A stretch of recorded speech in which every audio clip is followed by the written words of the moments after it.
Author is funded by the Pacific Northwest Writers Association, supporting writers from pen to publication since 1955. To learn more about the PNWA and their yearly conference, please go to pnwa.org.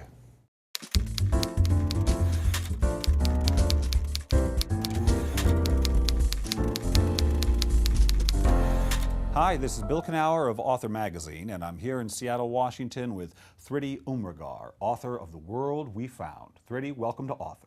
Thank you. It's great to be here. Thrity, I know that you really understood from a very early point in your life that you were going to be writing. Right. And very early, in fact, like 6 and 7 even. Right. Take me back to little Thrity. Little Thrity. Yeah. When I think back to my childhood, there are two sort of distinct things that I remember very clearly.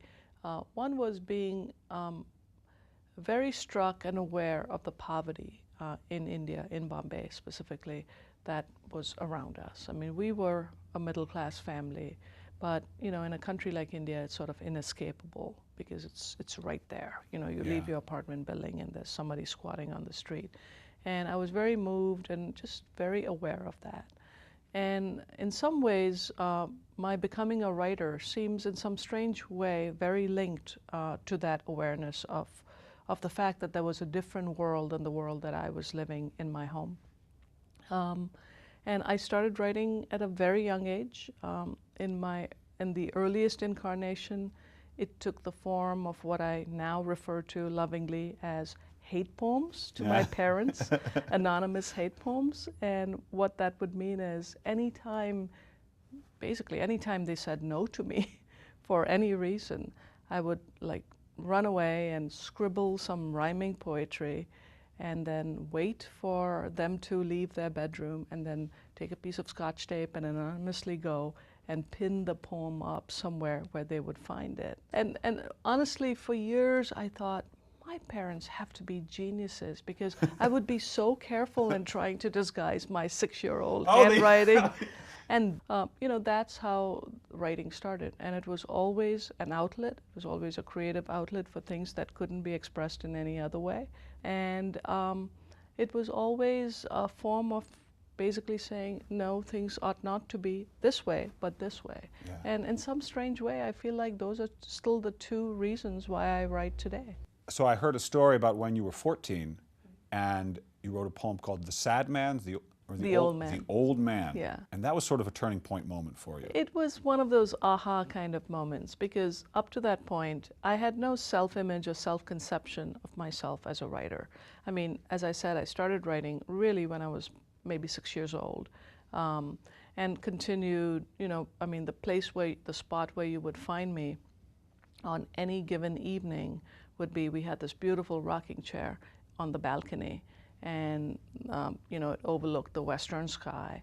And I would just look at the sky for inspiration and I would write poems every single evening of my life. And, you know, after the third call to dinner went not just unanswered by me, but literally unheard, you know, some adult member of the family would come and literally shake me and say, come on, it's time to go eat. Right. But there was this one day when I was about 14, I think, years old, and I was sitting in my living room, and this poem just came to me. It was a fairly long poem, and it came to me in its entirety. And when I finished writing that poem in a rush, I was almost shaking with the kind of excitement that one shakes with when you feel like you've achieved something good on paper. And it was truly the first time that I thought, I'm a writer. I know how to do this, you know, and I had never had that sense of myself up to that moment. So writers often work intuitively. Often things come into their stories that surprise them. Right. But in your life, you've had a couple instances of a kind of odd serendipity. I know that how you came to Ohio State had a kind of absurdist.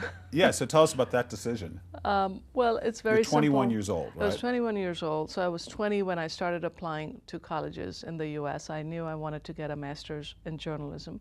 And in those days, you went to a U.S. government agency by the name of, I think it was USIA, and they gave you a list, a paper list of colleges that offered the program that you were interested in. And I think I had already checked off a couple on that list, either because of location or because I knew of their programs, and I needed a third choice as a backup. And while I was glancing at the list, again, in my living room in Bombay, and it was the old days when we had LPs, and there was a Joan Baez album playing on the stereo. And she sings a song, an old folk song called Banks of the Ohio. And that song came on right when I was looking at that list, and my eyes sort of fell on Ohio State.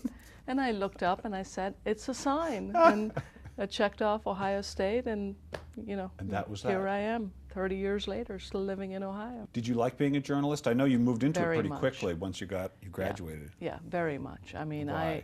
why? Yeah. I loved telling stories, and I loved telling the stories of people who otherwise may not have seen their name and heard their voices in the newspaper.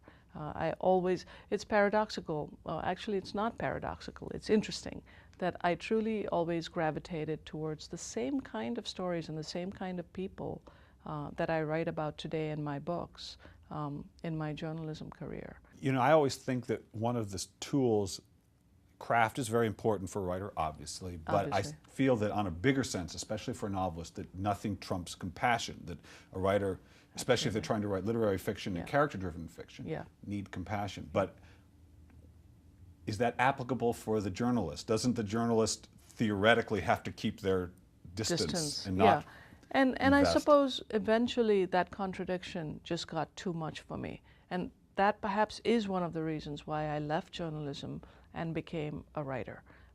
Because I had spent so many years telling other people's stories, but always from a slight remove, always from a slight distance.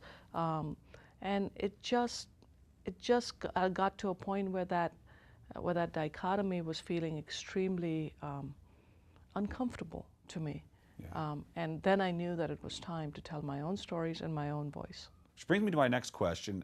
I try to guess this, and I am going to guess that you are mostly not an outliner, that you sometimes have a little bit of an outline, but not much of one. That's absolutely right, but how on earth would you have known that? Because I do. No, really, how would you have known that? Well, because you operate intuitively, things happen to you serendipitously, but you wrote journalism, so you like a little bit of organization. I actually don't outline at all. Oh, no. I mean, I do it up here. Right, you have a few points in your head, right? Oh, I actually have more than a few points. I actually, pretty much before I commit to a novel, I have a pretty good sense of what the storyline is, what the narrative arc of the story is. Sometimes I even know the ending, because it's one of my greatest worries is to get to page 300 and be stuck. And there are writers who do that, as you know, who move from literally line to line, paragraph to paragraph, building as they go along. And I have great admiration for people who are brave enough to do that. I'm just not that brave. So I have to, I just spend enough time in my head living with those characters for a few weeks, and then I know the story, and then it's just a matter of typing. Then it's just a matter of writing it down. So finish this sentence for me. If writing has taught me anything, it has taught me what?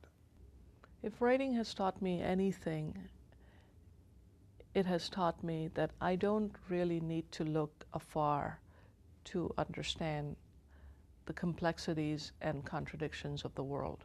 I can look into my own heart and probably create 12 dozen characters just based on all the human weaknesses and strengths of my own character.